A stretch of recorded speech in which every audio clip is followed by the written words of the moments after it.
Hanan, if you could share with us what the last 6 months have been for you personally and also for your business. So I would say it was really challenging, but again, in the 7th of October, when we jump, we don't think about anything. We jump thinking about, okay, there is a big things going on, so we need to find a solution and give whatever we can help to the people in the south and apparently in all over Israel.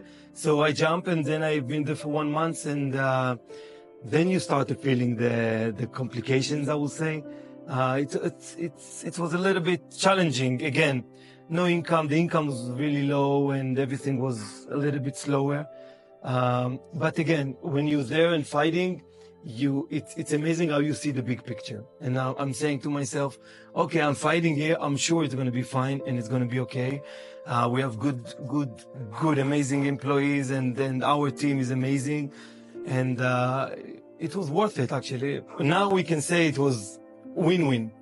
Thank God.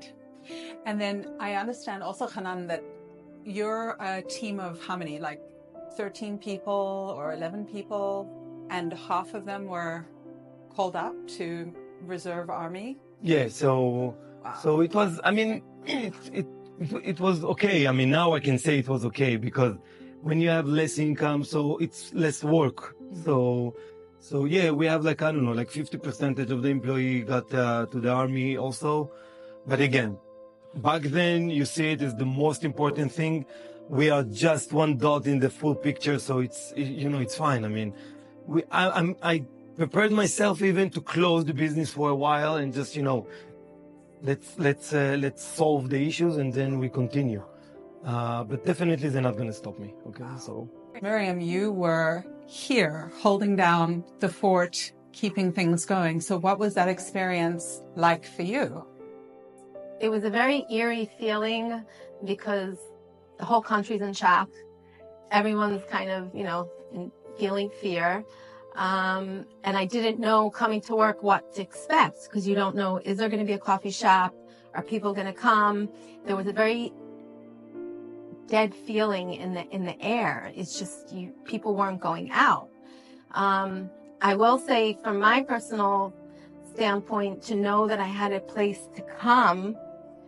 Let's put aside a second the issue of having a job during these times.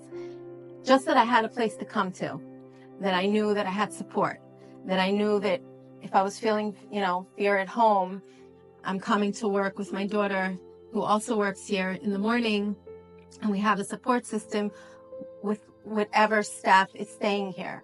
So for me, that was like a big comfort and relief, especially since I don't have family here, to know that I had my support system here, because it really was a very isolated and scary time, especially since all the good guys, my bosses weren't here. It's like we were left with, some of the factory workers.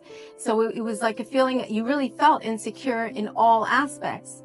And all of a sudden it was like, okay, what am I going to do? Not only am I not going to have my workspace, I'm also not going to have my support system. Like, it really was something that occupied my conscience, and I was it was scary. But I will say that as time went by and customers starting to come, and it was at a very slow pace in the beginning. It really was. In the beginning, we were working with Haolam. We were more busy filling up the coffee bags. I wasn't even in the coffee shop because people weren't coming for coffee. So we were basically coming to work, and I became a factory worker.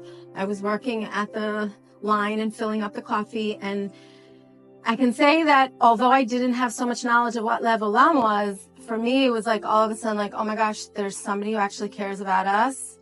Okay, so we're not alone. Okay, so I have my job. I have a reason to get up in the morning. I have where to come to. So kind of all connected, and that it really helped give a secure feeling from within. And that helped me also to be better to people, because customers then did start to come. But even the way the interaction with people was very different all of a sudden. What wasn't what it was now. So even the way I interacted with people had to change. It was different. It wasn't what it used to be. So that order that came in October, that made a difference. okay, October 7th happens. The coffee shop was closed for one day. And then we came the next day and it was like, Hanan's not here, Iran's not here. It was like, okay. So we cleaned the place, because what are you going to do, right? There's no work. Went home.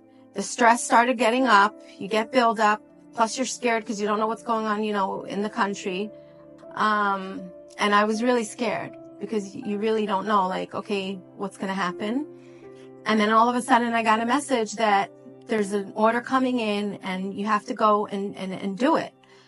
And I came to work and I didn't understand at first. Like, I didn't understand the concept. I didn't understand what all the coffee bags, I didn't understand where it was going. What is Haolam? And then as I started, the days go by and you start getting into it and you're doing the job and you just, a sense of relief, a sense of unity.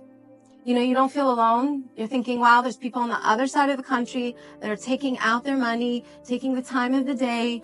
They care about people at the other side of the world. That's so inspiring. And especially after horrors like the October 7th, to know that there's still good in the world. And there's actually people that want the world to even become better.